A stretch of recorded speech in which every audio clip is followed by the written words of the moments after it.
Have you ever pondered about the beginning of everything? According to the Bible, it all started with Genesis. Genesis, the first book of the Bible, is a cornerstone of faith, a testament of beginnings. A narrative of how from nothingness the world was formed. The word Genesis itself means origin or coming into being. It's a book of firsts. The first light, the first life, the first sin. It's here that we find the roots of our existence and the genesis of our understanding of the divine. The story begins in the quietude of nothingness. From this void, God calls forth light, banishing darkness and marking the first day. This was not merely the creation of light, but a proclamation of God's omnipotence, his ability to bring about change in the cosmos through the power of his words. The second day unfolds with God separating the waters. Above, he creates the sky, a vast expanse of blue, a celestial canvas on which to paint the sun, moon, and stars. Below, he forms the sea, a world within a world, teeming with unseen potential. On the third day, God commands the waters below to gather, and dry land emerges. With the stage set, he then brings forth vegetation. From barren earth springs forth an explosion of green, a testament to life's tenacity and the bounty of God's provision. Genesis is not just a story, but a study of contrasts. Light and darkness, sea and sky, barren land and verdant life. These contrasts serve as the foundation of our world and set the stage for all of creation that follows. This is the grandeur of Genesis. It's not merely an account of physical creation, but a testament to a divine plan, a cosmic blueprint drawn by an architect beyond our understanding. And so, within the span of 3 days, the stage was set for life. Imagine a world fresh and untamed, ready for the first breath of life. A world where the canvas of existence was blank, awaiting the artist's touch. This was the stage upon which the grand tapestry of life was to be woven. From the void, the Creator called forth vegetation, plants yielding seed after their kind, and trees bearing fruit with seed in them. A verdant green world sprung to life, filling the earth with its lush beauty. From the tallest redwood to the smallest blade of grass, each was a testament to the creative power that breathed life into them. The story of creation did not stop there. The earth, now teeming with plant life, was ready to host a myriad of creatures. The Creator spoke, and the waters teemed with a multitude of living creatures. Birds took to the skies, their wings painting strokes across the canvas of the heavens. On land, animals of every kind roamed the earth. Each creature, unique and wonderfully made, added a new thread to this ever-growing tapestry of life. Yet the masterpiece was not complete. There was one more act of creation to come, one that would forever change the course of this world. The Creator, in his own image, fashioned a being unlike any other. Humans, the crowning glory of creation, were given dominion over the earth. Created in the image of God, they were imbued with creativity, intellect, and a capacity for love and fellowship unlike any other creature. With this act, the Creator imbued humanity with a divine spark, a reflection of his own character. This was not a mere delegation of authority, but a trust, a responsibility, a stewardship over the rest of creation. Thus, in 6 days the world was filled with life, and on the 7th day, God rested. A world fresh and untamed had been transformed into a vibrant living tapestry, ready for the grand story of humanity to unfold. But what happens when paradise is lost? In the 3rd chapter of Genesis, we see the narrative take a dramatic and poignant turn. The story of Adam and Eve, the first man and woman, unfolds in the lush and verdant Garden of Eden. This paradise, abundant with every manner of plant and animal, was their home and playground. Yet amid this splendor there existed one prohibition, the consumption of fruit from the tree of the knowledge of good and evil. Now enters the serpent, a cunning creature who persuades Eve to taste the forbidden fruit. The serpent promises that with one bite they would become like God, knowing good and evil. The allure of such knowledge proves too strong to resist.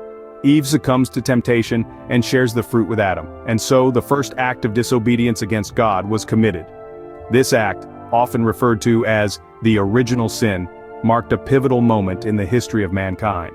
It was the introduction of sin, disobedience, and mortality into the world, a stark contrast to the initially perfect and immortal existence of Adam and Eve.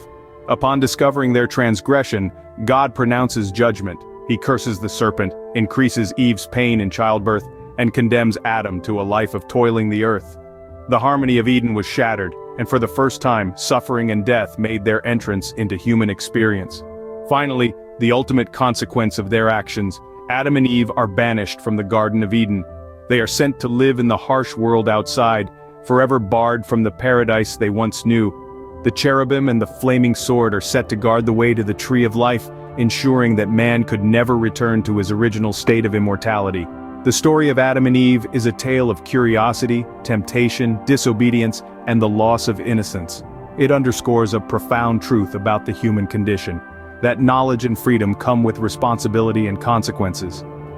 In their quest for knowledge, Adam and Eve lost their paradise. What becomes of a world tainted by sin? As we navigate the narrative beyond Eden, we encounter the chilling realities of a world grappling with the aftermath of disobedience. In the midst of this turmoil, we meet the sons of Adam and Eve, Cain, the tiller of the ground, and Abel, the shepherd. Their story, marked by the first recorded act of violence and fratricide, sets the tone for the world after Eden. Abel's offering pleases God, while Cain's does not, sparking a deadly fire of envy in Cain's heart. The world's first murder unfolds as Cain, overwhelmed by jealousy, strikes down his brother Abel, staining the earth with innocent blood. In response to this, God marks Cain with a protective sign and banishes him to the land of Nod, east of Eden. Despite its harshness, Cain's punishment is tinged with mercy, signifying that even in a world marred by sin, God's grace persists. Then we witness the birth of civilizations. Cain's descendants, the bearers of his mark, become the pioneers of urban life, music, metallurgy, and other aspects of early civilization. We see the first city, Enoch, named after Cain's son, rise from the dust. Yet, with progress, the wickedness of mankind escalates, growing like a relentless weed in the heart of humanity. The world after Eden becomes a place where sin proliferates unchecked. Men and women multiply and their hearts fill with corruption and violence. This corruption seeps into the very fabric of creation, prompting God to make a grave decision. Disheartened by the wickedness that has overrun his creation, God contemplates a drastic course of action. A divine resolution takes shape, one that will wipe the slate clean and give the world a fresh start. A plan involving a righteous man named Noah, a massive ark, and a flood of unprecedented proportions. And so, God decided to cleanse the earth, leaving behind only Noah and his family. This marked the end of an era and the beginning of a new chapter in the history of Genesis. Sometimes, to start anew, we must first wipe the slate clean.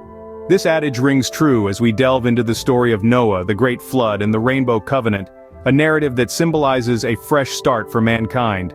In the midst of humanity's depravity and disobedience, there was Noah, a beacon of righteousness. He was chosen by the divine to salvage the remnants of life amidst the impending doom. An ark, a vessel of salvation, was built, a testament to Noah's unwavering faith and obedience.